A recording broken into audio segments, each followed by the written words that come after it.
Short, quick video of these Brembo brakes. On the other side, looks like somebody previously wanted to eat away at those, thinking they needed to take those off to remove the pads. You don't even need to remove those to remove the rotors.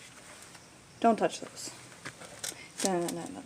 Anyway, so what you're going to do, you're going to need a punch, a hammer. You're going to need to punch this pen through. Just going to push this through here, and that's going to be holding onto this spring right here. And we're going to have to loosen up these pads because they're going to be holding onto this spring right now. And then there's a second one right down here. Then you just punchity punch so it comes all the way through. Show you in a second. So what I'm using today is my half-inch impact with an extension and a 22mm to get off the lug nuts.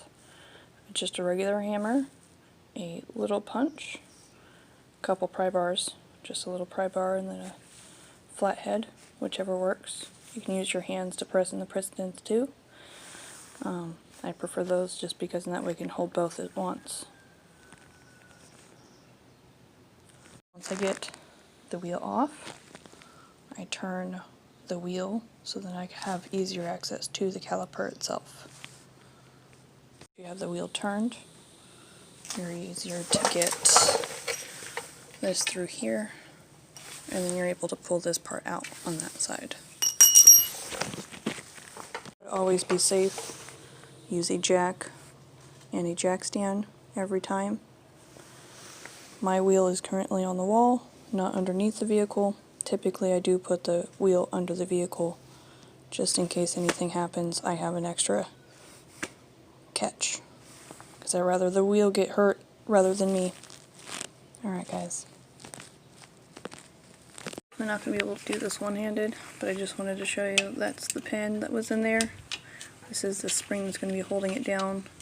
So what you're going to want to do, usually I use something flat, press that, grab my other hand, and pull right here, so then that way it's not being bound up by that spring. That spring out, right there. So now all you have to do is just a little love, got the pads, both sides. So what you can do is you can go in here and just squeeze both pistons on either side at a time. Or you can use those pry bars and flat screwdriver, press that in, don't slip because you're using one hand. I use both because once you press this one in, that one wants to go out. I'll show you real quick. Press on this one. That works too. So that one came out a little bit, but there should be enough room to get my pads in there.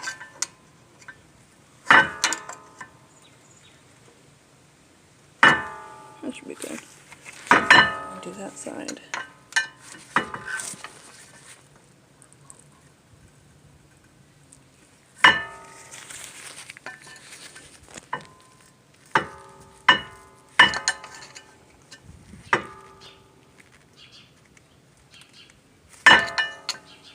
So if you've got both hands available, you can put pressure on both at the same time so they don't move back and forth.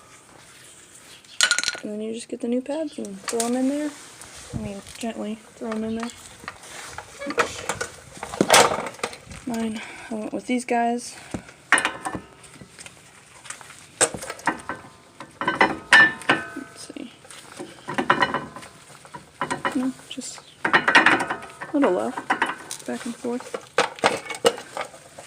Make sure you put the pad material towards the rotor. I know it sounds stupid, but man, how irritating would that be if you put it this way, huh?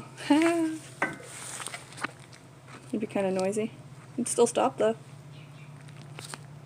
Just right where the pins are going to be touching, you know, Don't have to. You can if you want to. I do just because it is a moving part and there is wear marks on it. Might as well just make the customer happy and make sure there's no noise at all. We have new ones pushed in. So another little trick. So I put in the top one first. Doesn't really matter if you go top or bottom. But I went with the top one first. And then I slid the spring on there.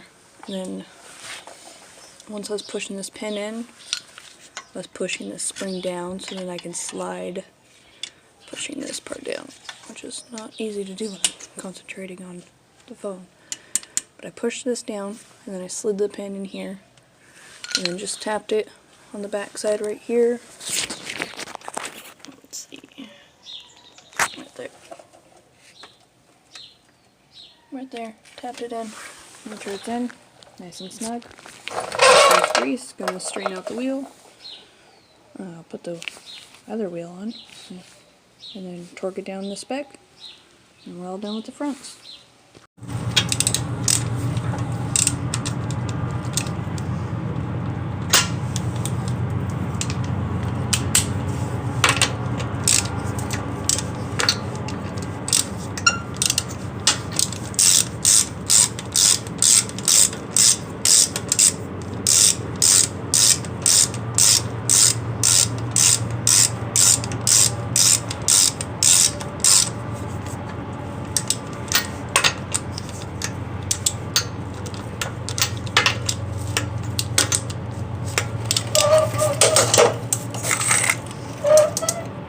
So I looked at the torque spec, and the torque spec is 125 foot-pounds for these lug nuts. If you can't tell, the wheel is still off the ground. So what you have to do first, before you, whatever. I'm getting to 125 foot-pounds before I lower the car, just so I don't forget, I guess. I don't know. I'm kind of an airhead. Lock that, lower the car. Cool.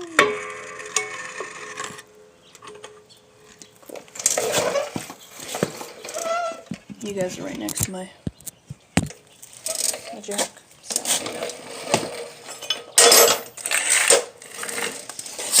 Alright, and then make sure you go in a star pattern. I'll try to show you what that means from a weird angle. Okay. So I usually start at the top.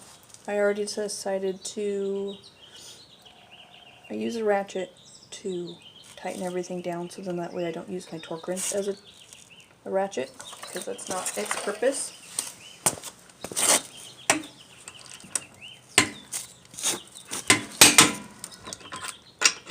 And then mine is a click, so you hear the click, and then you're done.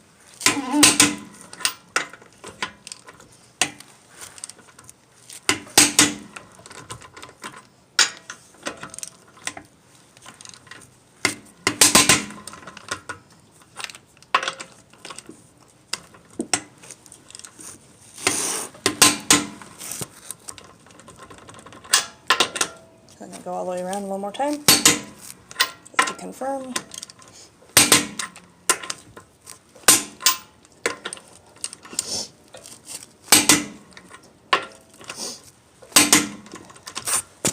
It's cold out here, so my nose is all running. Or maybe it's that coronavirus, I don't know.